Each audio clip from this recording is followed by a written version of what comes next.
स्त्री म्हणजे त्याग, स्त्री म्हणजे प्रेम, स्त्री म्हणजे सहनशीलता. पण या सद्गुणामुळे तिच्यावर अन्याय, हिंसा किंवा अपमान हो हे कधीच योग्य नाही. स्त्री फक्त घर सांभाळणे नाही तर ती घर उभारणारी शक्ती आहे. आपण आई म्हणतो पण तिचा सन्मान करायला विसरतो. आपण बहीण म्हणतो पण तिच्या सुरक्षिततेकडे दुर्लक्ष करतो. आपण पत्नी म्हणतो पण तिच्या भावना समजून घेत नाही. आपण मुलगी म्हणतो पण तिच्या जन्मावरच नाराजी व्यक्त करतो.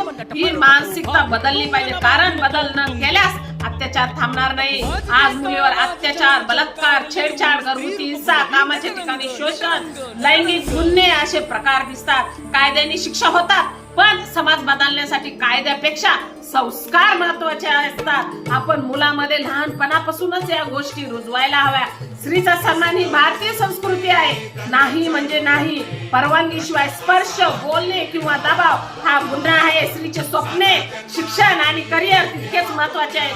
स्त्री ही वस्तू नाही, मनुष्य आहे. तिला जगण्याचा आणि स्वतंत्रपणे निर्णय घेण्याचा पूर्ण हक्क आहे. आज जगातील मोठ्या यशस्वी व्यक्तीपैकी अनेक स्त्रिया आहेत. वैज्ञानिक, डॉक्टर, क्रीडापटू, सैनिक, नेत्या. मग असा प्रश्न येतो की स्त्रिया एवढं करू शकतात तर मग त्यांना रोखलं का जातं?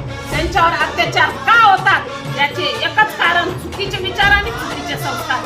अत्याचार थांबवायचे असतील तर मुलगा मुलगी समान म्हणून संगोपन करूया. स्त्री विषयी अपमानास्पद बोलणे थांबवूया. मुलांना वयाच्या लहानपणापासूनच आपल्या घरामध्ये स्त्रीचा सन्मान शिकवूया. चुकीच्या गोष्टी दिसल्यास गप्प न राहता विरोध करूया, कारण गप्प राहणे म्हणजेच गुन्ह्याला साथ देणे. आपण सर्व मिळून असा समाज निर्माण करूया जिथे मुलगी जन्माला येते तेव्हा आनंद उत्सव साजरा केला जातो. घरात दुःख नाही तर आनंद दिसतो. मुलगी शाळेत जाताना भीतीने शाळेत जात नाही तर सुरक्षिततेने शाळेत जाते. आणि आपल्या घराघरामध्ये मतभेद नसले तरी चालेल पण आपल्या घरातल्या स्त्रियाला मारहाण नसावी. शेवटी स्त्री सन्मान ही भावना प्रत्येकाच्या मनात असावी.